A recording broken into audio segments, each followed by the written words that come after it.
एक विषय भूमि सुधार का कल आया था। ये बात ठीक है कि बहुत बड़ी मात्रा में लगभग 10 लाख एकड़ की जैसे बात आई कि वाटर लॉगिंग होता है, भूमि सुधार की जरूरत है।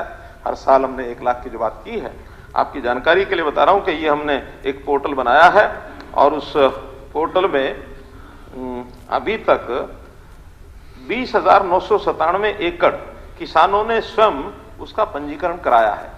पंजीकरण कराने की आवश्यकता यह है कि हमने सरकार की ओर से कहा कि पूरा पैसा खर्च करेंगे, ऐसा नहीं है, थोड़ी कंट्रीब्यूशन किसान से भी लेंगे, ताकि वो अगर पंजीकरण करता है तो इसका मतलब वो उस कंट्रीब्यूशन से सहमति है उसकी।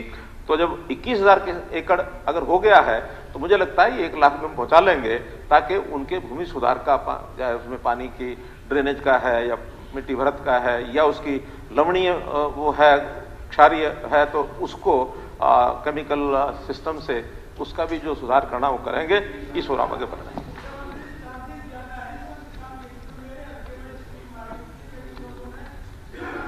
देखिए, थोड़े लगाओ ज्यादा लगाओ, सबको ज्यादा लगेंगे। आज क्या है, तो मैं कहता हूं आज वो जमीन उसमें से सालों साल उपज नहीं उठा पाता। तो इसीलिए नहीं होता, तो थोड़ा अगर लेंगे उसकी उपज भी तो होगी। वो उपज कोई सरकार की थोड़ी होगी, उपज तो उसी की होगी। कम ही ले रहे हैं, ज्यादा नहीं ले रहे हैं, कम ले रहे हैं। लेकिन ये कंट्रीब्यूटरी सिस्टम से चीजें चलेंगी तो दुरुपयोग नहीं होगा, सदुपयोग होगा। प्लीज ये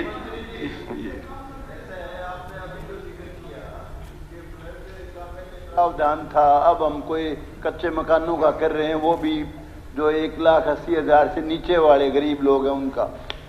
ये जो इस वक्त जो बरसात से नुकसान हुआ है, कम से कम मैं मेरी कॉन्स्टिट्यूंसी के बारे में बता सकता हूँ, अनेक जो पक्के मकान थे उनमें त्रेड़ें आ गई और बिल्कुल हिल के गिर गए। इस वक्त तो स्पेशल इस पर्टिकुलर, ये तो हर साल होना है, इस साल के लिए हर साल बरसात आनी है, नुकसान होते हैं, उनकी फसल भी तबाह और घर भी तबाह। उसके लिए उनको लोन दिला देंगे। कच्चा मकान तो है ही नहीं किसी का, नहीं, पक्का जैसा उसको लोन दिला देंगे। सबके पक्के हो रहे हैं मकान, पक्के वाले को लोन दिला देंगे। बहुत बुरा रहेगा तो सही। आप रिपोर्ट ले लो, चलिए स्पेशल गिरदावरी करा लो। ठीक है। एक विषय इसके साथ जुड़ा हुआ वो है अग्निपथ का। ये भी विषय किसी न किसी रूप में यहां भी आया और पहले भी आता रहता है। देखिए, मत भिन्नता हो सकती है, मैं पहले कह रहा हूं मत भिन्नता हो सकती है। हर किसी के अपने अपने दिमाग में वो किसी ने कहा कि 5 यानी लोग ऐसे थे जिनको दिखता नहीं था, हमने हाथी आ गया तो उन्होंने कहा कि ये सामने हाथी खड़ा, बता सकते हो कैसा है? अब वो देखें तो बताएं कैसा है। वो नजदीक चले गए, किसी को तो उसकी टांग है, वो उसको हाथ लग गया तो कहते खंबे जैसा है, किसी को पूंछ से आ गई तो इन्हें कहा ये तो रस्सी जैसा है। वही 5 मैंने वही कहा जिनको दिखता नहीं था। अब आप शब्द दूसरा बोल रहे, मैं दूसरा बोल रहा हूं।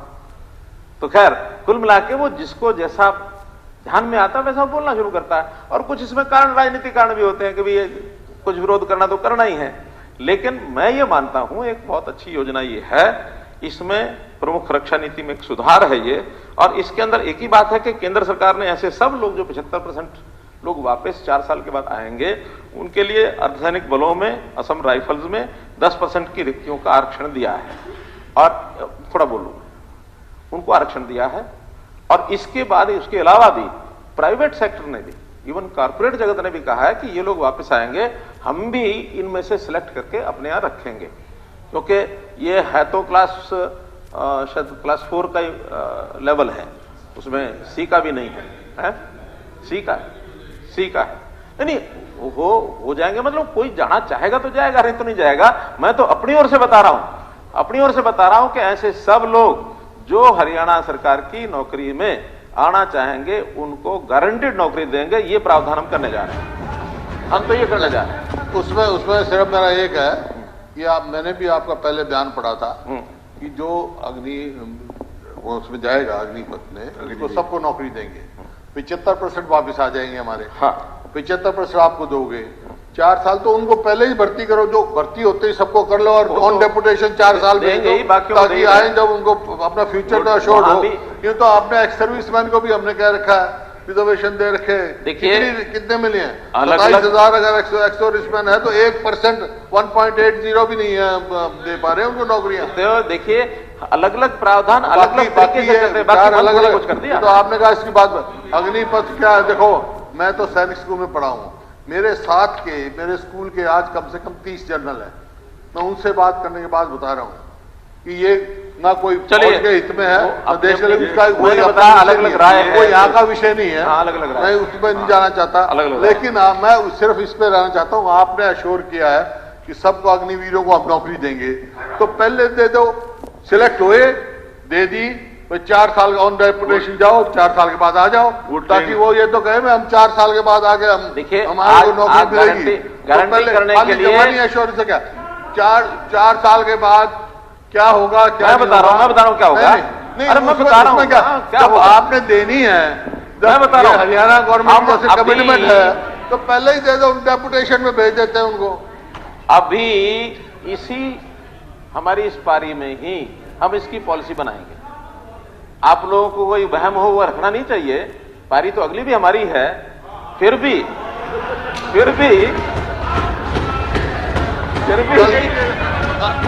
भी आपका वहम दूर करने के लिए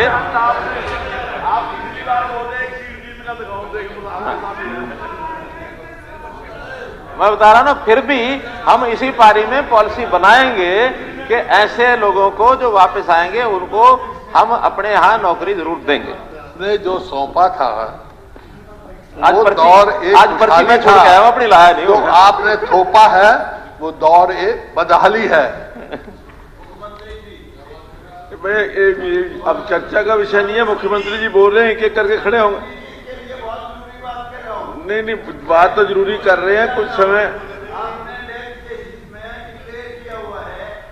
कि उसका जो उसकी मिसेज है या उसका कोई हस्बैंड है, कोई किसी की डेथ होगी, उसके बदले में उसको या तो तनख्वाह देंगे जितनी वो ले रहा है ले रही थी, या रोजगार देंगे। 4-4 साल के बच्चे पुलिस में जिसका हस्बैंड गुजर गया, उनने दरखास्त दी हुई है, अभी तक उनका नंबर नहीं आया और वेटिंग लिस्ट इतनी बड़ी है कि 10 साल तक भी कोई उसका नंबर आ जाए तो गारंटी देखिए एक्स ग्रेशिया। मैं खत्म कर रहा हूं, ज्यादा नहीं। एक विषय हमने जो नया अपने यहाँ, क्योंकि इनोवेशंस बहुत हम कर रहे हैं और हमें तो इनोवेशन की स्टेट के नाते से देश भर में तीसरा स्थान रखा गया है कि हम इनोवेशन जितने करते हैं, नए नए प्रोग्राम, नए नए पोर्टल। एक हमने और किया है, जो हमारी लोकल सेल्फ गवर्नमेंट की इकाइयां हैं, नगर पालिकाएं, नगर परिषद, नगर निगम और पंचायतें, यानी जिला परिषद, पंचायत समिति और पंचायतें, इनके जो फंड्स हैं, पहले भी स्टेट फाइनेंशियल कमीशन एक बनता था, वो रिकमेंड करता था, वो दिया जाता था, सेंट्रल फाइनेंशियल कमीशन भी अपना देता था, लेकिन कितना जाता था कितना नहीं जाता था, खानापूर्ति भी होती थी और साथ में अलग अलग तरीके की पॉलिसी स्कीमें सब बनती थी, डिमांड भी चलती रहती थी। विधायक भी आते हैं, वो भी सरपंच आते हैं, वो भी हमारे पार्षद चेयरमैन आते हैं, वो भी इतना फंड दे दो, इतना फंड दे दो, इतना फंड दे दो। इसके लिए हमने एक विकास निधि पट ये पोर्टल बना दिया, विकास निधि पट ये पोर्टल बना दिया और वो ओपन है सबके लिए। हर एक पंचायत का, हर एक नगर पालिका का या नगरीय इकाई चाहे कोई भी है, नहीं यही करेंगे, वो यही सब करेंगे। लेकिन ये जो कलम खाता हाथ में दे करके और किसी को कुछ दे दिया, किसी को कुछ दे दिया, उसकी बजाय उनका एक फार्मूले के हिसाब से पैसा सैंक्शन करेंगे। बहुत है, बहुत है। फिर इको क्यों बिठा रखा है? नहीं यही चलाते हैं, छुट्टी हो जाए, ये असेंबली भी पोर्टल से चलाओ। तो वो लग गया ना, ये लग गया ना, ये पोर्टल। और क्या लोगों को यहाँ रोजगार की जरूरत है, आप पोर्टल चला, ये लग गया, पैदा कर रहे हो। इसी में भी रोजगार मिलता है लोगों को, ऐसा नहीं कि नहीं मिलता। तो उसमें हर एक इकाई को स्टेट फाइनेंस कमीशन का पैसा जो हम देते हैं वो दर्ज होता है, सेंट्रल फाइनेंस कमीशन का वो दर्ज होता है, उनको जो हम स्टाम्प ड्यूटी का हिस्सा देते हैं वो उसमें दर्ज होता है, उनकी अपनी इनकम कितनी है वो वही भरते हैं कि हमारी कितनी इनकम है, वो बजट के हिसाब से जैसे पिछली बात थी आगे कितनी होगी उसका भर के भेजते हैं। इसके अलावा अन्य ग्रांट्स जो होती हैं विभिन्न स्कीमों के माध्यम से, चाहे सेंटर की हो स्टेट की हो, कई स्कीमों का अलग पैसा भी होता है, सारा उसमें चलाया जाता है। हर महीने जो कमिटेड एक्सपेंसेस हैं वो सुनिश्चित किए जाते हैं यहाँ से भेजने, जो भी वो बताते हैं कि हमारा कमिटेड इतना है, ताकि तनख्वाहें टाइम पर सबको मिल जाए, बिल सबके टाइम से भरे जाएं और उसके बाद बाकी पैसा उनको 4 किस्तों में पहला क्वार्टर 30%, दूसरा क्वार्टर 30%, तीसरा 20%, चौथा 20%। कोई पहले क्वार्टरों में कमी रह जाए तो उसको अगले क्वार्टर में ट्रांसफर करते हैं, साल भर में पूरा पैसा मिल जाए।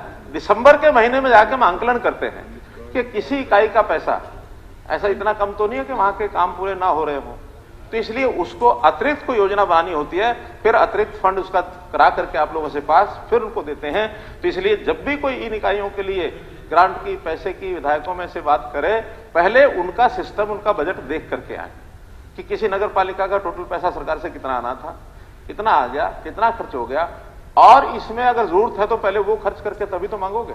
अगर वही खर्च नहीं हुआ, अप्रैल से ही हमने चिट्ठियां डालनी शुरू कर दी, 10 करोड़ यहां का दे दो, 5 करोड़ यहां का दे दो।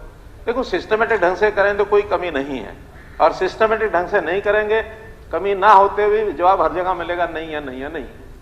इसलिए हम सिस्टम्स में आगे बढ़े, इसको जरूर लेके चले। मैंने तो विषय जो रखने थे आपके सामने रखने थे, संक्षेप में ये रखे। फिर भी आज जिस प्रकार पीछे तो बहुत रह गए, बैठ जाइए, बहुत रह गए, बहुत रह गए, अरे बहुत रह गए, नहीं हो सकते सारे। 155 तो आज आए हैं, मैं बता रहा हूं। अगर सारे गिनेंगे तो 350 विषयों में नहीं, इंडिविजुअल नहीं हो सकते। मोटी मोटी जो मुझे ध्यान में आता मैंने रखा है। फिर भी आप लोगों को कोई बात कभी भी पूछनी हो, हाँ, एक चीज और जो मैं उल्लेख करना चाहता हूं, अपने अध्यक्ष महोदय का आभार भी प्रकट करना चाहता हूं। एक नई व्यवस्था जो की है कि 3 प्रश्न आप लोग इसी प्रकार से जैसे ये प्रश्न विधानसभा में देते हैं, ऐसे 3 प्रश्न हर महीने अगर आप देंगे तो वो भी आपके और विभागों को भेज करके उनको वापस, यानी उनका उत्तर लिया जाएगा और आपको उत्तर भेजा जाएगा। इस समय तक जब से योजना शुरू हुई है, कुल 42 प्रश्न ऐसे रिसीव हुए हैं, जिसमें से 35 एडमिट कर लिए गए हैं और 20 का रिप्लाई ये रिसीव हुआ है और आपको भेज दिया गया है। इसलिए हर महीने हर विधायक ये 3 प्रश्नों का जो प्रिविलेज अपने को मिला है, ये डाल करके इसका उत्तर भी जरूर मांगे। बहुत बहुत धन्यवाद, आप सब लोगों का बहुत बहुत आभार।